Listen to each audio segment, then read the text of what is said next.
ನಮಸ್ಕಾರ. ಇವತ್ತು ನಾವು ದೇಶದ ಭದ್ರತೆಗೆ ಸಂಬಂಧಿಸಿದ ಅತಿ ದೊಡ್ಡ ಸಮಸ್ಯೆಯೊಂದರ ಬಗ್ಗೆ ಮಾತನಾಡ್ತಿದ್ದೇವೆ.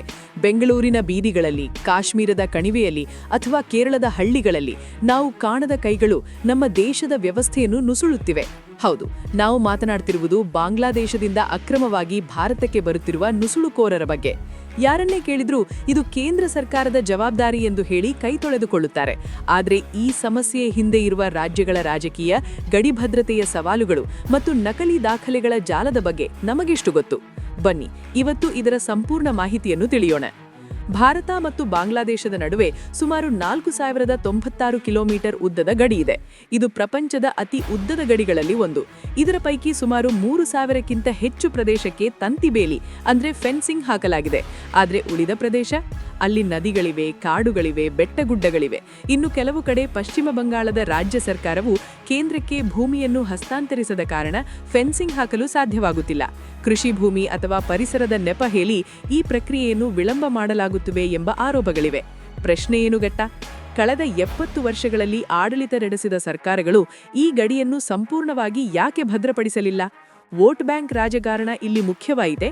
ನುಸುಳುವಿಕೆ ಹೇಗೆ ನಡೆಯುತ್ತದೆ? ಈ ನುಸುಳುಕೋರರು ಸುಮ್ಮನೆ ಬರುವುದಿಲ್ಲ.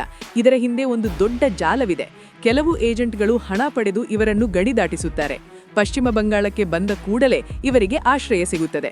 ಆರೋಪಗಳ ಪ್ರಕಾರ ಅಲ್ಲಿನ ಸ್ಥಳೀಯ ಆಡಳಿತಗಳ ಸಹಾಯದಿಂದ ಇವರಿಗೆ ತಕ್ಷಣವೇ ಆಧಾರ್ ಕಾರ್ಡ್, ರೇಷನ್ ಕಾರ್ಡ್ ಮತ್ತು ಮತದಾರರ ಗುರುತಿನ ಚೀಟಿಗಳನ್ನು ಮಾಡಿಕೊಡಲಾಗುತ್ತದೆ. ಒಮ್ಮೆ ಈ ದಾಖಲೆಗಳು ಸಿಕ್ಕರೆ ಅವರು ಅಧಿಕೃತವಾಗಿ ಭಾರತೀಯರು ಎಂದು ಓಡಾಡಲು ಶುರು ಮಾಡುತ್ತಾರೆ.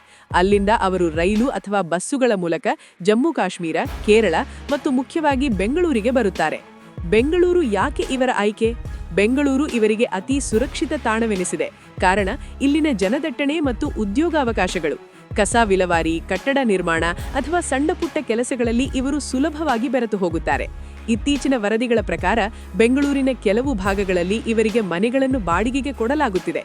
ಅಷ್ಟೇ ಅಲ್ಲದೆ ಇವರಿಗೆ ರಾಜಕೀಯ ಬೆಂಬಲವೂ ಸಿಗುತ್ತಿದೆ ಎಂಬ ಆತಂಕಕಾರಿ ವಿಷಯ ಹೊರಬಂದಿದೆ. ಮಾನವೀಯತೆ ಎಂಬ ಹೆಸರಿನಲ್ಲಿ ಈ ಅಕ್ರಮ ನುಸುಳುವಿಕೆಯನ್ನು ಸಮರ್ಥಿಸಿಕೊಳ್ಳುವ ಒಂದು ವರ್ಗ ಇಲ್ಲಿ ಸಕ್ರಿಯವಾಗಿದೆ. ಆದರೆ ಈ ಮಾನವೀಯತೆ ದೇಶದ ಭದ್ರತೆಗಿಂತ ದೊಡ್ಡದೇ? ಧ್ವನಿ. ಅಕ್ರಮವಾಗಿ ಬಂದವರು ಕೇವಲ ಉದ್ಯೋಗಕ್ಕಾಗಿ ಬರುತ್ತಿಲ್ಲ. ಇವರ ನಡುವೆ ಉಗ್ರಗಾಮಿ ಸಂಘಟನೆಗಳ ಸ್ಲೀಪರ್ ಸೆಲ್ಗಳು ಅಡಗಿರುವ ಸಾಧ್ಯತೆ ಇದೆ.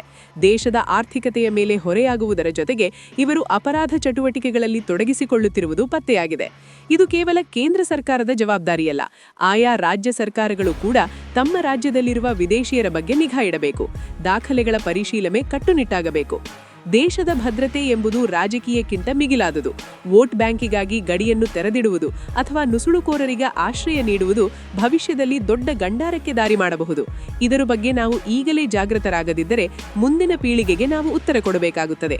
ನಿಮಗಿವೇನನ್ನಿಸುತ್ತದೆ? ಈ ನುಸುಳುವಿಕೆಯನ್ನು ತಡೆಯಲು ಸರ್ಕಾರಗಳು ಯಾವ ಕಠಿಣ ಕ್ರಮ ಕೈಗೊಳ್ಳಬೇಕು? ನಿಮ್ಮ ಅಭಿಪ್ರಾಯವನ್ನು ಕಮೆಂಟ್ ಮಾಡಿ ತಿಳಿಸಿ. ಧನ್ಯವಾದಗಳು.